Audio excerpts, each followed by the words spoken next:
Hi అండి. ఈరోజు వీడియోలో simple and super cheese loaded paneer sandwich ఎలా చేసుకోవాలో చూపించబోతున్నాను.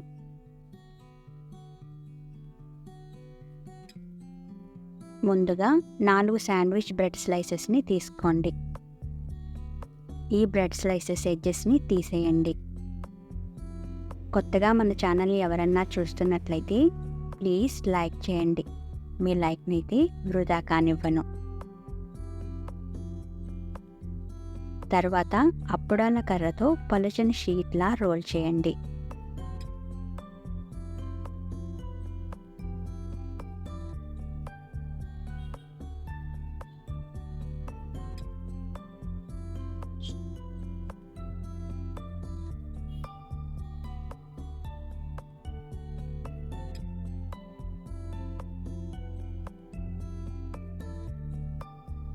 అన్ఈవెన్గా ఉన్న షీట్ని ఈవెన్గా 4 వైపులా కట్ చేసుకోండి.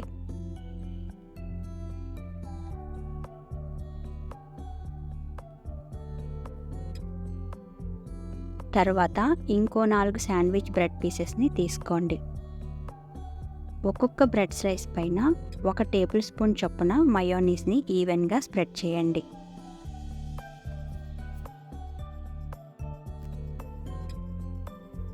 అదేవిధంగా ఒక్కొక్క బ్రెడ్ స్లైస్ పైన 1 స్పూన్ చొప్పున టమాటో కచప్ని కూడా ఈవెన్గా స్ప్రెడ్ చేయండి. ఇప్పుడు అంచులు తీసేసి పలుచగా రోల్ చేసి ఉంచుకున్నాం కదా, వాటిని పెట్టండి. ఇప్పుడు ఒక బౌల్లో 4 టేబుల్ స్పూన్లు తాజా పన్నీర్ ముక్కలను తీసుకోండి. ఇందులో 3 టేబుల్ స్పూన్లు బాయిల్డ్ స్వీట్ కార్న్ వేసుకోండి. ఆ తరువాత 1/2 table spoon peri peri masala వేసి కోట్ చేయండి.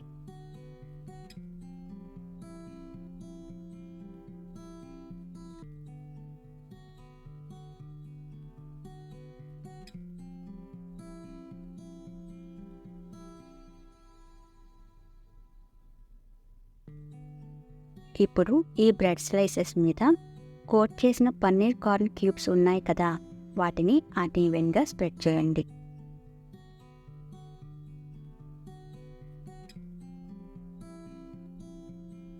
ఆ తర్వాత రెడ్, ఎల్లో, గ్రీన్ క్యాప్సికమ్ క్యూబ్స్ని బ్రెడ్ అంతా పెట్టుకోండి. ఒకవేళ రెడ్, ఎల్లో లేనట్లయితే గ్రీన్ క్యాప్సికమ్ కూడా వాడుకోవచ్చు. ఇప్పుడు బ్రెడ్ కనపడనంతగా మోజరెల్లా చీజ్తో నింపేయండి.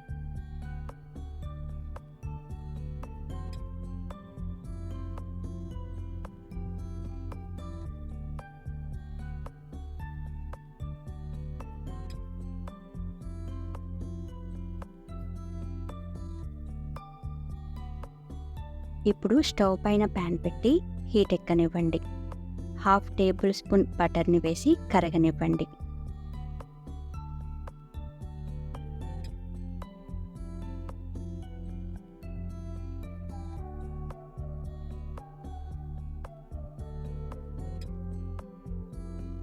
ఆపై చిల్లీ ఫ్లేక్స్ని స్ప్రింకిల్ చేయండి.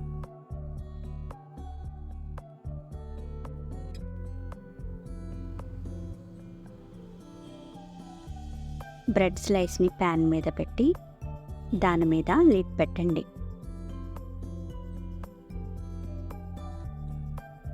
చూడండి, 3 నిమిషాలకి ఇలా బేక్ అయ్యింది.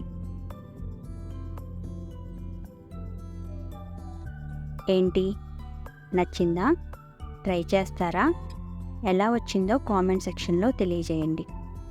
ఈ వీడియో మీకు నచ్చినట్లయితే లైక్ చేయండి, షేర్ చేయండి, సబ్స్క్రైబ్ చేయండి. Thank you.